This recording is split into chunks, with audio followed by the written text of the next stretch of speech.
The Wild Project. Has dicho que no existe hoy el socialismo. Pregunta para los dos, primero por ti. ¿Por qué ha fracasado el socialismo-comunismo en todo el mundo? ¿Cuál es la razón auténtica? ¿Por qué no hay un Estado potente, exitoso a día de hoy, 2022, que siga lo que tú quieres? ¿Por qué? Si es tan bueno, ¿por qué no ha funcionado y por qué el capitalismo se ha impuesto en casi todo el mundo? Al menos Con esta no voy a sudar, ¿eh? Pensaba que iba a ser algo peor, ¿eh? En primer lugar, hay que entender que lo que fue el... Simplemente una cosa, y luego hablaremos de dos casos concretos. El de Haití, para ver el fracaso del capitalismo, y el de la Unión Soviética, para ver el del comunismo. Es un poco injusto porque... bueno, vale, perfecto, venga, está bien. Hombre, habéis nombrado la es un poco Unión injusto Soviética. para él, pero bueno, como Sí, veas. bueno. La Unión Soviética muchas veces, hablaremos de ello. Pero primero, Claro. ¿por qué no ha funcionado? En primer lugar, hay que entender que los procesos revolucionarios y de cambio tienen avances y tienen retrocesos. Cuando se iniciaron las revoluciones burguesas, por ejemplo la Revolución Francesa, hubo un cambio, ¿verdad? Luego después hubo un retroceso y volvieron al absolutismo. Sin embargo, posteriormente hubo otro cambio y al final el progreso terminó imponiéndose. Porque sí es un progreso superar el feudalismo. O sea, yo sí lo reconozco. Había gente que me decía, ¿preferirías el feudalismo a...? Eso es irreal, es decir, que es cualitativamente superior, igual que pienso que el socialismo lo es al capitalismo. Futurible. No, es mi opinión. Sí, futurible. Y la URSS, desde luego, si lo comparas con otros países que hayan podido tener unas situaciones similares, que de hecho, algún día con las gráficas que tengamos los dos, porque siempre, de repente él, a mí no me dice nada que hay que traer gráficas o no sé qué, de repente él tiene 50 y Hemos debatido una vez, tampoco. Ya, bueno, sí, pero es que ya te veo con la esta, entonces ya serían Con el dos. medio de producción, ¿eh? Serían O sea, dos de sí, dos sí. 100%. O sea, bueno, medio de y me parece un poco tramposo. Dile adiós, ¿eh? Medio Dile de adiós, producción que no lo podría tener. No, he dicho que sí, o sea, he dicho que eso no me lo Sí, lo parece. utilizo como medio de producción. ¿No? Entonces, sí, la excepción la hace la regla. Es que, de verdad, ¿cómo es? Bueno, ¿me podéis traer un poco de agua también? Sí, que claro, todo el mundo podéis tiene traer agua. un menos poquito yo. de agua. Los ¿Queréis comunistas otra? también bebemos agua. Sí, ¿queréis algún acuario No, yo agua, o agua está Coca-Cola? Vale. Sí. ¿Qué estaba diciendo? Que no es Estamos preguntando por qué ha fracasado Bien, el comunismo. correcto. Desde luego, hubo una contrarrevolución, hubo una situación de aislamiento, de conflicto permanente en la URSS, que yo creo que aparte de los problemas internos, que son los principales sin duda, hicieron que la experiencia terminara fracasando. Cuando esa experiencia fracasa, pues hace como un poco efecto dominó, y otros regímenes que, yo desde mi punto de vista fue un error, tenían muchas dependencias respecto a la Unión Soviética, pues pasó lo mismo. Entonces yo creo que el problema fue interno, es un problema que se inicia en el propio inicio de la revolución y que creo que no fueron capaces de desarrollar incluso dentro del partido la propia lucha ideológica y la propia adaptación a algunas cuestiones. Y eso, teniendo en cuenta que en la Segunda Guerra Mundial, por ejemplo, mueren los principales cuadros del partido y abren las puertas y entra absolutamente todo el mundo, pues obviamente hizo que entraran muchos revistas y gente que terminó pervirtiendo y haciendo que se reimplantara el capitalismo de Estado a partir de Khrushchev. ¿Y por qué en otros países no asociados a la URSS? ¿Por qué en otros países, si el sistema es tan bueno, por qué en otros países, aunque no estén en el círculo, Sí, digamos, yo te de digo, influencia, por qué no ha Hay funcionado? una cuestión que es la resistencia de los propios capitalistas. Y te pongo un ejemplo. Pongo el ejemplo de Indonesia. Mira, un poquito de agua. En Indonesia, en el régimen de Sukarno, pues se estaba aproximando a el Partido Comunista estaba creciendo y había posibilidades de que tomara el poder. Era el tercer partido comunista más grande del mundo. Cuando ¿Quieres un poquito? los imperialistas ven que eso, por ejemplo, va a ser un déjala por problema, aquí. lo que hacen es montar un golpe de Estado y matan a millones de personas por el simple hecho de una pertenencia al partido o de ser sospechosos de. Es decir, Estados Unidos llega un momento en que ven que después de cada guerra mundial el comunismo avanza y que el comunismo va a llegar allí.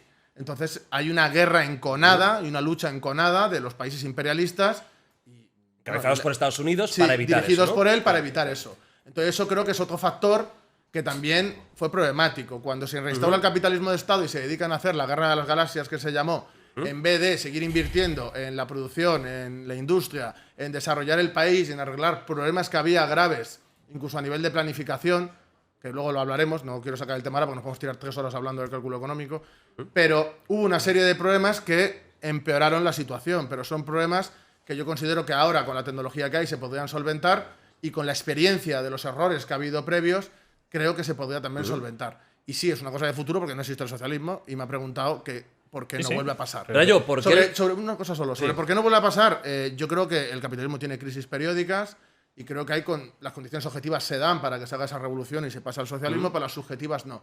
Entonces habrá que trabajar las subjetivas y cuando se den las condiciones, pues tener la estructura y los cuadros preparados para desarrollar y guiar ese proceso revolucionario. Oye, ¿por qué el capitalismo se ha impuesto en casi todo el mundo? ¿Cuál es la clave? ¿Por qué? ¿Por qué el comunismo no ha funcionado? O sea, el comunismo fracasa porque pretende anular al individuo. Pretende anular al individuo y someterlo a la colectividad, y el individuo tiene su lado social, tiene su lado comunitario, por supuesto que sí, eso no lo niego, pero el individuo no es una unidad que pueda ser anulada. El individuo va a intentar reivindicar su autonomía y su individualidad frente al colectivo. Con lo cual, si tú pretendes evitar que eso suceda, solo te queda recurrir a la represión masiva. Represión masiva, por ejemplo, prohibiendo la inmigración. Tú puedes crear una comuna comunista y decir, oye, mira, aquí nos vamos a autoorganizar, etc. Ahora, si tú permites que la gente salga, pues a lo mejor la comuna no es muy exitosa. Si tú no permites que la gente se adhiera voluntariamente a esa comuna, es decir, que se subordine a ella voluntariamente, pues a lo mejor no todo el mundo se adscribe a ella porque quiere otro estilo de vida. Para que el comunismo se pueda extender, necesitas un Estado muy represivo que se imponga sobre la población. Y pues ahí hay contradicciones internas porque tienes gente que no quiere eso. Y siempre vas a tener gente que no quiera eso. Roberto hablará de reforma de la conciencia, que al final nos convertiremos como abejitas en una colmena y no tendremos individualidad propia, seremos como células del cuerpo humano sin autonomía ni capacidad de agencia.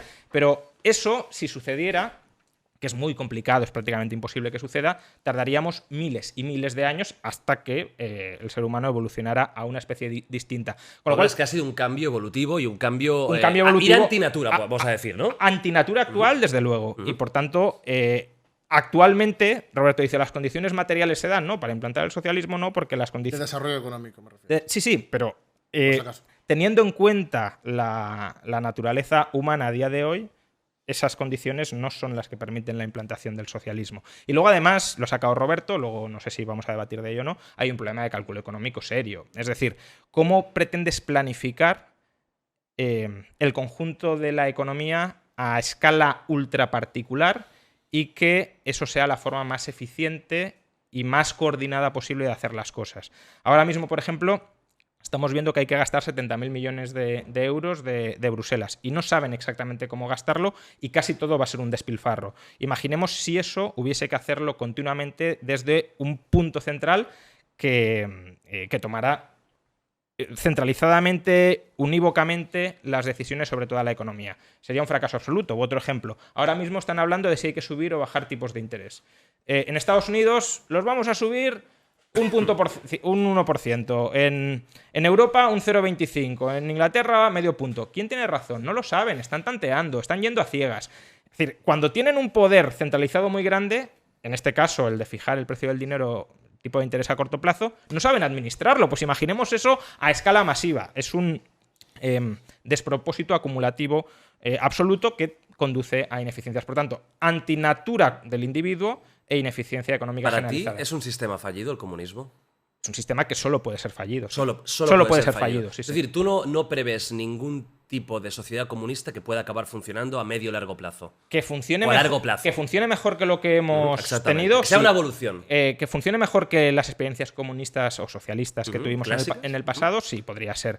Que funcione mejor que la alternativa, es decir, que la libertad individual, la libertad de asociación, la libertad de emprendimiento, la competencia entre modelos para determinar en el marco del mercado qué proyecto es preferible a otro, lo que Roberto llama la anarquía de la producción, que es simplemente no planificar a ciegas, no. ¿Tú también crees que el comunismo va contra lo que es el ser humano? Es decir, que va contra la propia naturaleza animal del humano. Creo que eso es absurdo, porque el hombre es un ser social. O sea, eso no se puede pero concebir no al hombre, no no solo. solo, pero es un ser social y está condicionado Sí. por la sociedad en la que vive, y la sociedad se desarrolla y evoluciona. Y pretender que la naturaleza social del hombre es una, es caer en pero es que tú pretendes, la evangelización. pretendes anular la individual. No pretendo anular ¿Sí? nada. Subordinarla totalmente. Bueno, sí, subordinarla sí. Anularla. Pero porque lo colectivo es una suma de individualidades. Bueno, de todas las maneras, déjame continuar. En primer lugar, sí, todo esto que está, porque ha sonado muy bonito y muy épico de discurso, pero la realidad es que si eso fuera así, se derrumbara solo, en plan de no tiene sentido y se derrumba, ¿por qué Estados Unidos se dedica a invadir países para evitar que eso se ha dedicado? Porque son hechos, ¿no? Hechos probados. Se dedica a invadir países, a dar golpes de Estado, a hacer matanzas increíbles para evitarlo, pero vamos a dejar que siga su ritmo y se acabe en 2 días, ¿no? No, invaden los países. Entonces eso yo no lo veo muy real. De todas maneras, la Unión Soviética, y aquí quiero romper una lanza a favor de la Unión Soviética en muchos sentidos y durante bastante tiempo fue un éxito absoluto.